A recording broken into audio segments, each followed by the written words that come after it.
2023 is here, Jim. How are you? Doing good, doing good. How's 2023 treating you so far? So far, so good. Knock on wood, I've not gotten sick yet this year, and I know a lot of people have, so I'm feeling good about that. I just am excited about the optimism of a new year. I always am. There's that we talk about lines on calendars all the time, and New Year's is obviously probably one of the biggest lines on a calendar, right? Like it's a fiscal year for a lot of people. It's a calendar year for a lot of people. But truth be told, it's a chance to wipe the slate clean and start fresh. And I think that's why it's such a big emotional date on a calendar for people, meaning whatever happened in 2022, it's behind me now. I can go do 2023 my way. What do you think? Yeah, I think it's a big mentality question. If that's what works for you, then you need to get in that mindset. I would argue for just anybody out there, if you hit a rough couple months, treat that as your new fiscal year. If you get out the gate, because I think that's what happens a lot of times when we start New Year's resolutions. We get to February and we haven't quite done what we said, and I've seen agents get to March and they haven't done what's on their business plan. And treat March like your new year, if that's what you need to do to have that fresh start. But if you have the ball rolling like your new year. It's me. I was making sure we were live. Sorry. Oh, no problem. If you have the ball rolling, don't just have a new year, have it be a continuation of what you're doing, right? So every year is just a building block. So if you ended on a strong note in 2022, keep that strong note going, and it's just a continuation. You're not starting over. It's just a long road. It's a big journey that you're going in this career. So there you go. And I mean, there's a book out that's been out for probably a few years now called The 12-Week Year. And the concept is 3 months, take 1 year and accomplish it inside of 3 months. So to your point, if you have a bad couple of months, start over the next quarter. Just draw a new line in the sand. It doesn't have to be January 1st. Yeah. But today is January 9th. The closest line in the sand is January 1st, so we're rolling with it. All right, here's a topic for quick discussion. Southwest Airlines had a complete meltdown as a company. What does that mean for, one, the company of Southwest Airlines, and two, what does it mean for real estate in Dallas-Fort Worth? Southwest has a big hub here. It's a big, it's a huge company.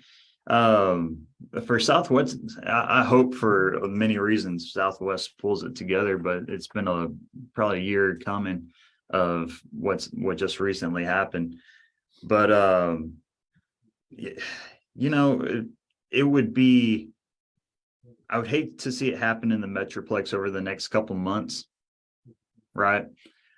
But again, it'd be interesting to see how the Dallas could kind of stave off anything, just because we do have so many jobs that have been formed and that are out there that are vacant.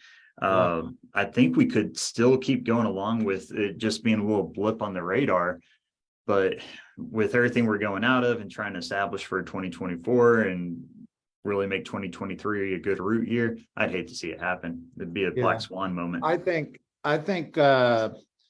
they've got a historic brand. I think they've got an uphill climb. I do think they're going to take a hit and lose market share in the short run. Yep. But I think it's a really good example of when you create success, whether it's a real estate business or an airline, you can't rest on your laurels and stop innovating. Yeah. And technology is expensive. We all know that. But the truth is, it's a necessary expense over time. And you can't tear down things that have worked for you in the past, but you can't take your eye off the ball on innovating, because at some point in time, there'll be a day of reckoning that says you are out of date. And that's the date that just happened to Southwest Airlines. And that's what's causing this meltdown, right? Is they stopped innovating on the technology front, and they've been trying to run the airline the same way they've run it for all these years without newer, more innovative ways, and it's caught them, right? What do you think? Yeah, I love that perspective. I was thinking about that. I don't think it with Southwest in mind, but just how it's why I love KW so much. We don't get stuck in our ways. There's always a better way to be doing something. There's a better way to be thinking about it. There's always a different mind. We hear at family reunion that this is how I've done it. And it doesn't mean that's how you adapt to do it, but it's a great way to start thinking, all right, how can I take a little bit of that concept and plug it in what I'm doing? Because you should also be growing. And if you get stuck in one place that, you know what, I built a lead business, or I'm just always chasing after leads, you're never quite growing to that next level. And I see a lot of agents who have been in this industry for 10 years, and they've never got past this level right here. They just always stayed right there. So I really like the way that you just laid all that out, because it's a good narrative for us to really think about, and especially with a reunion coming up. And how can I grow? How can I, because you can teach old dogs new tricks, right? There's always something we can be learning. Yeah. The only other thing that I'd say around real estate in this conversation is one of the attracting factors to the Dallas-Fort Worth Metroplex is that it is a business hub. Yeah. And what a business hub means is you got to have great airports, and you got to have great airlines that create easy travel in and out of a hub, right? And with American Airlines out of Dallas-Fort Worth and Southwest Airlines out of Love Field, we've always been a very business traveler friendly Metroplex. So we need Southwest to recover, because Southwest has always been that business traveler's airline, right? It was inexpensive, quick and easy to maneuver and do business. And I think it's important long-term for the viability of Dallas being a business hub, that we have strong airlines and strong hubs, right? Yeah. All right. Next question. I'm gonna pop, excuse me, I'm gonna pop this up. Facebook drove everybody crazy last week. And I think this is funny. So agents got baffled by confusing new Facebook property listing policy. What do you make of this? Yeah, Facebook's been driving me nuts for the last 6 years or so with a lot of their policies. I feel like every time I've kind of figured something out that I really like to do on there, business wise, their policy changes or the algorithm changes, it drives me nuts. Yeah. But overall, I don't use the marketplace all that much for business, right?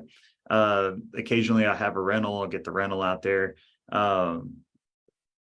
But what I really thought about this was, no, this is why I use Command, right? To market my listings out there. I'm using Command to get to the most likely buyers that are out there. So I trust KW is going to adapt with KW or with Facebook and what they're doing.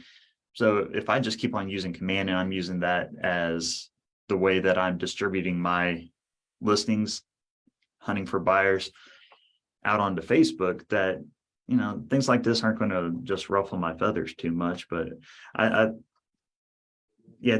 for me, this wasn't a big policy change that it just kind of made me shrug my shoulders. So I was kind of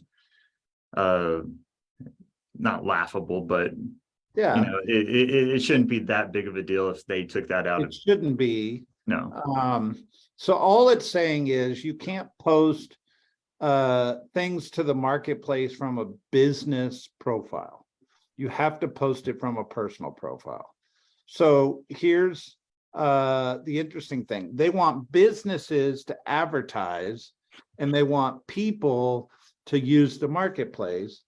And it's really they're trying to go back to the days of like Craigslist, right? Where the average consumer has a marketplace to be able to post something for people to see. And that makes sense because businesses tend to flood that kind of marketplace with just ads or things like that. So it makes sense, but it's worthy of a quick discussion, no? No, absolutely. So Rockwall County, we got 139 active properties. It looks like the year started, Jim. Yeah. Hey, look, I heard from a ton of agents. I'm just getting a bunch of people telling me I'm waiting till after the new year, after the new year, after the new year. Here it is. Yeah. Well, it's after the new year. And here we go. 139 actives, 21 went option pending. 21 people in Rockwall County went under contract in the last 7 days. Were one of those yours?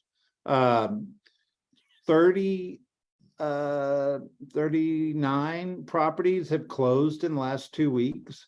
So people are buying real estate, guys, and they're going under contract in real estate and they're listing their houses. So let's go. The other thing that I thought was interesting, Jim, normally the last day of the year is a big expiration date. So you would have thought this number would have been huge. But I guess everybody expired their houses before the Christmas holiday on the 25th. So there were 29 expireds. But that's not that big of a expired group of listings. What do you make? Yeah, no. Coming out of November, we saw a huge drop, and I thought December was going to be a pretty telltale sign of how we were going to start the new year. And we saw a typical drop, or we saw a drop like we always do in December, referring to pendings. But what we ended up really seeing was it wasn't as big of a drop as we've typically seen, whether you're talking about COVID years or pre-COVID years. It was about half. And so that's a really strong sales sign that, we could have dropped 30% going from November to December, but we only dropped by half of that. And so I think that's some buyers coming back in the marketplace. And I think that's just a little bit of stability coming back.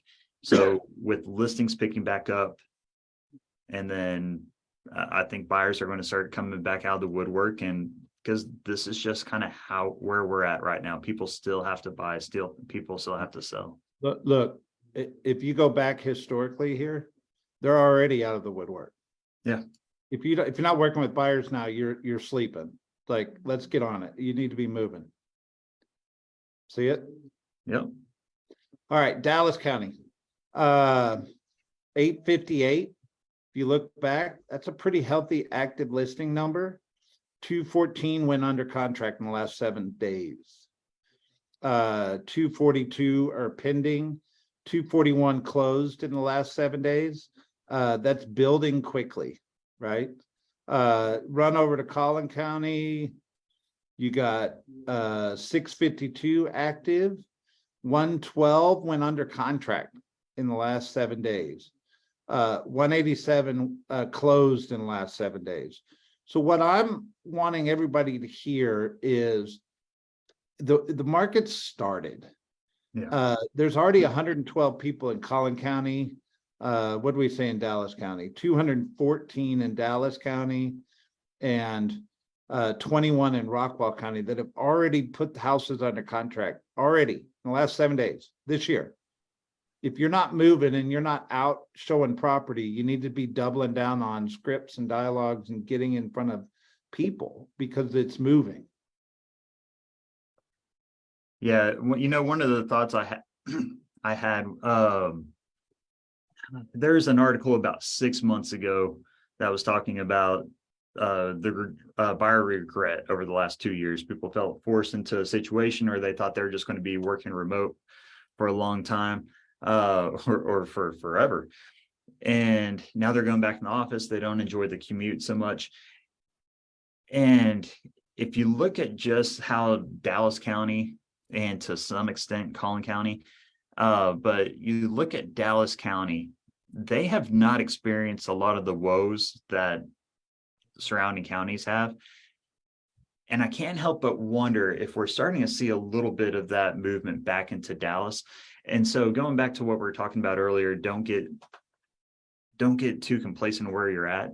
If you're not working with buyers right now, Dallas County is a great place to be marketing to and finding buyers. They're still selling at a pretty high tick right now, and they're not seeing as much of a distraught market as we started to see toward in Q4 of this last year. There you go. If I just jump out to the lake real quick, same kind of story. 61 active properties started the year off. We hadn't seen that in a while. Only 2 went under contract in the last 7 days, and 14 are pending, and 8 sold. So it looks like the lake market is a little sleepy at the beginning of the year, at least in Netris. I don't have Navica here, but it's worthy of maybe we need to get it moving a little faster. Couple other economic things, Jim, I wanted to touch on real quick. Right now, unemployment in Dallas Fort Worth is at 3.4, and I actually, when I was pulling this stat, thought that it had gone up. And honestly, it's gone down. Yeah. I'm sorry, November is 3.3. And I was curious about that. So that says the economy is very gainfully employed, right? If I jump over to inflation, and they only have up through November, but you can see that curve where the inflation numbers have started to come down, which we need them to come down to feel good about the economy, for the Fed to slow down a little bit. And it's going to creep back down because we need it down here at 2%. Yeah. That's a big way to go, right? The other thing that I thought was interesting to look at, Jim, let me get the year up here, is this 10-year Treasury note. And you can see from the end of the year, the 10-year Treasury was at 3.8, and it's down to 3.57. What's that tell us? It tells us interest rates should be moving down right now. Mm-hmm. And I think that's a really positive sign going into the spring market. So from an economic numbers standpoint, what summarize for me, what do I need to be thinking about? Yeah, I think one of the things we really need to be focused in on is unemployment's down, right? What essentially is holding the market to where we're at right now? Inflation and interest rates. And so if we're looking at this of, all right, unemployment is still extremely healthy, then as soon as we see inflation, interest rates start going down, the market's going to start ticking back really quick. And we saw at the end of December, interest rates got as low as, I saw some people getting quoted at 5.97. And then they shot up and then they shot down. So again, this can happen really quick. We kind of talked about that right before Christmas. This shift can happen fast. And so you have to get yourself in a position where you can take advantage of it, because your economic numbers look great and they're really stable. Foreclosure rates are still, I think, they're half or less than that of what they were pre-pandemic. So everything that is kind of suppressing the market a little bit, it's going to start opening the box and everything's just going to start coming out. Here's probably the most important thing on here. Dallas Fort Worth is named one of the top real estate markets in the US. We've talked about this. There's a bunch of different articles around it. But basically, the Dallas Fort Worth real estate market is expected to outperform most metro areas in 23. It's got us ranked at number 3 out of all major metropolitan areas. Mm-hmm. That's huge, guys. That means that we are blessed to be selling real estate in Dallas Fort Worth. We're blessed to be living there, that our businesses are there. It's a really big deal. Anything you want to add on this, Jim? Yeah, they kind of mentioned in there that rent prices are expected to increase by about 5% this year. And I'm seeing that quoted in a lot of different places. Rent prices are extremely high right now. And there's going to come a point where rent prices get to a certain point and people are going to start coming back to home ownership, right? It's going to be less expensive to own a house than it is to be renting every month. Yep. And so people are going to start having that conversation. So if you want a farm, almost a geographic farm, start looking at renters and start building some sort of pipeline of people that can buy, and they're just waiting for that rental to end because prices are going up. They have been at an astronomical rate for a while. There you go. All right, so let's run through some of these other headlines. So most U-Haul rentals are bound for Texas. I love this because Texas is the #1 location for one-way moves, according to U-Haul. And that's probably a really good stat to track. U-Haul probably shows the college student, first-time home buyer, non-corporate type move and where it's going, which is the majority of the home sales, right? Yeah. Big deal here. I'll let you take this one. Yeah, no, we've been watching Forney in the Kaufman County area for a long time, and seeing this article of Forney was named one of the hottest zip codes in the country for home sales in 2022. And so I thought the biggest part of this was what we were just talking about with Dallas County. If you want to find where buyers are, Dallas is a great place to be looking for buyers. If you want to know where people are moving to, where you can be farming for listings, hunting for buyers, Forney is a great place, a marketplace to be in right now. And I wouldn't stop there. I'd go down in Kaufman County, make a name for yourself, make people see your name in Put a those flag in areas the right ground, now. right? Put a What's flag. that? Put a flag in the ground. Yeah. Absolutely. And then we jump over to all these positive articles, and then we jump over to this one. And it says, will Dallas-Fort Worth resilient housing market crash in 2023? North Texas home prices are up more than 50% from where they were in the pandemic. Not just North Texas, the country. But do I think prices are going to go down a little bit? Yeah, maybe. And we could absorb some of that because of the giant appreciation that happened over the last couple of years. What do you think of this? Yeah. I thought one of the biggest things out of this article was they got to a point where they said there are so many economic factors in play in Dallas or in the DFW area that it would be really hard for a housing market crash to happen. What we were just talking about with unemployment, we're adding new jobs. We have relocations coming in all over the place, really. From Rockwall all the way out to Fort Worth, there are things happening everywhere. You have a lot of expansion and business building going on. I think DFW is a hub for a lot of different businesses and in and out of the state, honestly. So I thought it was a very clicky headline, but when it got down into the woodwork of it, it said, no, we're actually a really healthy area. 100%. Well, these last two articles, Jim, excuse me, I've got to choke here for a second, but we've been talking about this for a while. The more warehouse and industrial that comes in, this is it's an Amazon effect, right? Like it's a rooftop effect. It's an employment effect. It's people have to work in these warehouses. They have to live close enough to work in these warehouses. These are really good things for the Dallas-Fort Worth Metroplex. And it goes back to our conversation about Southwest. Like Dallas is a business hub, always has been. We can't afford Southwest Airlines to totally implode. Like we need that hub because they're shipping stuff in and out of here all the time, right? Yeah, one of the things I saw, and it's one of the first couple sentences there, is it said that DFW has more than 24 warehouses that contain more than 1 million square feet of space. That's a huge amount.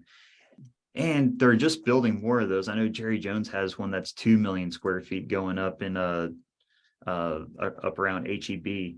And down in Seagoville, they've got 2 going up down there. So it's not like we just have those but we're continuing to build them, and I think we're building them faster. It went on to say only 6% of the warehouse space was empty at the end of 2022. Yeah.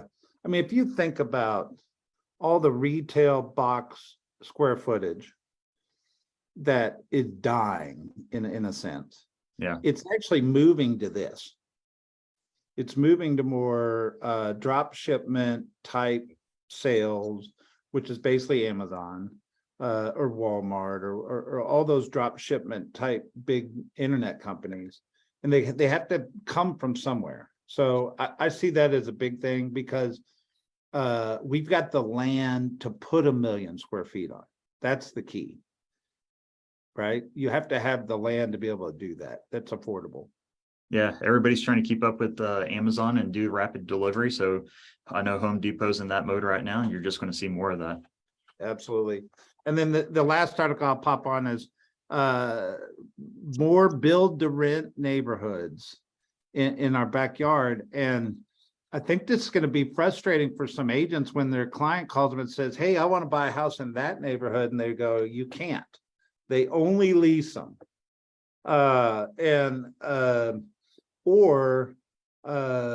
It could change the value of real estate in certain areas if these neighborhoods go in. So it's just something to keep your eye on. You need to understand what this means. And we're just watching it. It's not crazy headlines, but enough to keep our eye on, Jim, you know? No, absolutely. Yeah, we need to, anything that's new and innovative, we need to know how it's going to affect the marketplace and therefore affect us. 100%. Wrap us up. What do we need to, what's our talking points this week? Well, not really talking point, but if you haven't been back in the office and doing your business activities, today's January 1 for you. Get into the office, be around people, be around energy, build energy, and just feed each other. But, big talking point, I think we need to start calling our pipeline, start calling our sellers and starting to formulate that strategy of, all right, all these sellers in the pipeline, when are we getting you on the market? What's the best time? And be able to tell them that, we actually saw a stronger December than we thought we would. And we've already started January with very good numbers. When is a good time for us to go ahead and list your house? Because if you're not having that conversation with them right now, there's going to be somebody else at church or PTA, whatever it is, that just happens to mention real estate and they just happen to do it on the side and they're going to list them. There you go. Jim, happy Monday.